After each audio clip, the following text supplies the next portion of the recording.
नमो नारायण राम कृष्ण दामोदर केशव अनंत हरि श्याम चक्रधर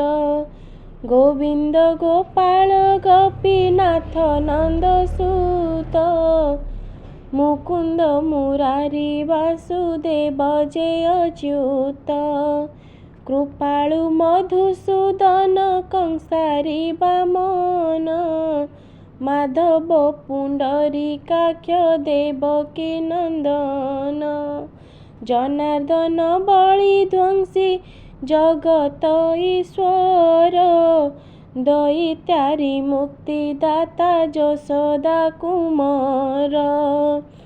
विष्णु जदुकुल श्रेष्ठ कुमार अदिति बनमाली ऋषिकेश श्रीधर श्रीपति अखिल संसार नाथ श्री पुरुषोत्तम नरहरि नरसिंह प्रभु भगवान परमानंद आनंद कंद चक्रपाणी गदाधर पीतवास रमण रुक्मिणी गरुड़ वाहन गदा पाणी गोवर्धन वृंदावन चंद्र पद्मनाभ विश्वकेशन सनातन राघवेंद्र उपेंद्र विश्वमूर्ति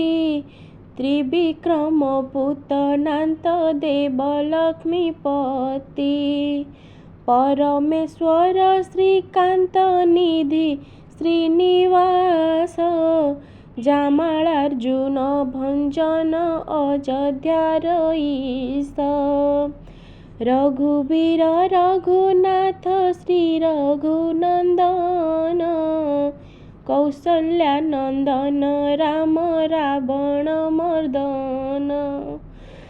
केशिहंता षंढा शत्रु ओघा दैत्य अरि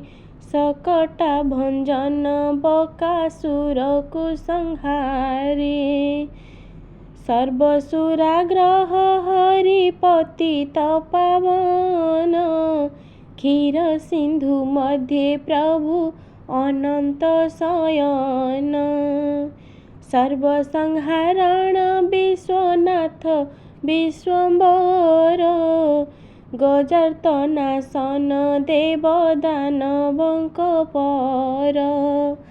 शिशुपाल हत्याकारी कंसर वैरी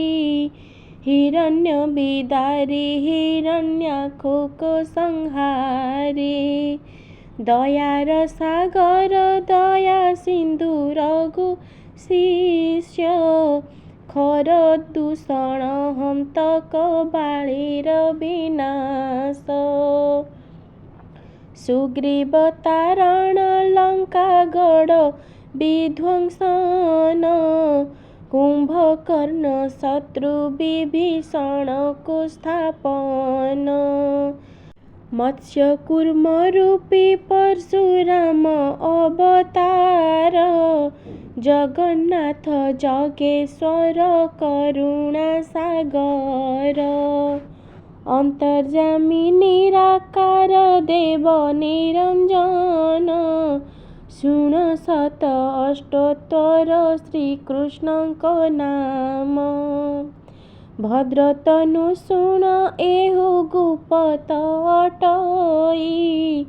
कहिली तो आगे दया हृद पर बही त्रिसंध्यारे से नाम जे पढ़ई शुणई सर्व पाप नासी वैकुंठ को सेहु जाई बहुत विपद जे नासई प्राणीकर ग्रह पीड़ा आदि दुष्ट स्वप्न भयंकर न पीड़न्ति वन जीवे पिशाच राक्षस सुमरणा कले लक्ष्य पाप जाई नाश भक्ति जगे ए नाम जे हृदय सुमरई सर्व दुख नासी चतुर्वर्ग फल पाए यज्ञ दान पूजा जात्रा काले जे पढ़ई कार्य हुई सफल कृष्ण भक्ति पाए अपुत्रिक जन जेबे पढ़े भक्ति भरे विष्णु भक्त पुत्र जात हुए ता कोଳରେ धन विद्या अर्थे जे हुए नाम पढ़ई कुबेर संपद बृहस्पति सोम हई शुण भद्र तनु एहा जेहु हृदय धरे कौनसी विपत्ति ताकु न थाई संसारे ए मोहर गुरु शिक्षा अटे विप्र शिष्य श्री हरि स्मरण कर पाप जीवनाश श्री हरि स्मरण कर पाप जीवनाश श्री हरि स्मरण कर पाप जीवनाश इति श्री पद्मपुराणे श्रीकृष्ण अष्टोत्तर शतनाम संपूर्ण।